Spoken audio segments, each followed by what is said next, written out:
ভাবুন তো, একটা বিশাল যাত্রীবাহী বিমান মাঝ আকাশে নিয়ন্ত্রণ হারিয়ে মাটিতে আছড়ে পড়ছে। সবার মৃত্যু যখন নিশ্চিত, ঠিক তখন পাইলট এমন কিছু করলেন যা ইতিহাস কোনোদিন দেখেনি। তিনি আস্ত প্লেনটাকে মাঝ আকাশেই উল্টো করে ফেললেন। কিন্তু কেন? এই দৃশ্যটি দেখে সবাই চমকে গিয়েছিল। ক্যাপ্টেন ওয়েব অবিশ্বাস্য দক্ষতায় প্লেনটিকে ক্র্যাশ ল্যান্ডিং করিয়ে বাঁচিয়ে নিলেন 96 জন যাত্রীর প্রাণ। রাতারাতি তিনি হয়ে গেলেন পুরো বিশ্বের কাছে এক সুপার হিরো। কিন্তু গল্পের আসল টুইস্ট ল্যান্ডিংয়ে নয়, ল্যান্ডিংয়ের ঠিক পরের সকালে।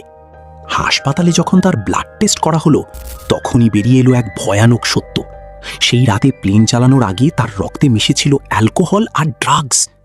এখন প্রশ্ন হলো, যিনি এতগুলো প্রাণ বাঁচালেন, তিনি কি একজন হিরো নাকি একজন অপরাধী, যার এক ভুলের জন্য আজীবনের জেল হতে পারে?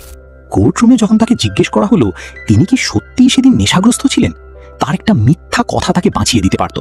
কিন্তু তিনি শেষ পর্যন্ত কি করলেন? বিশ্বাস করুন, মুভিটির এন্ডিং আপনাকে স্তব্ধ করে দেবে। পুরো মুভিটির রহস্য জানতে সাবস্ক্রাইব করুন।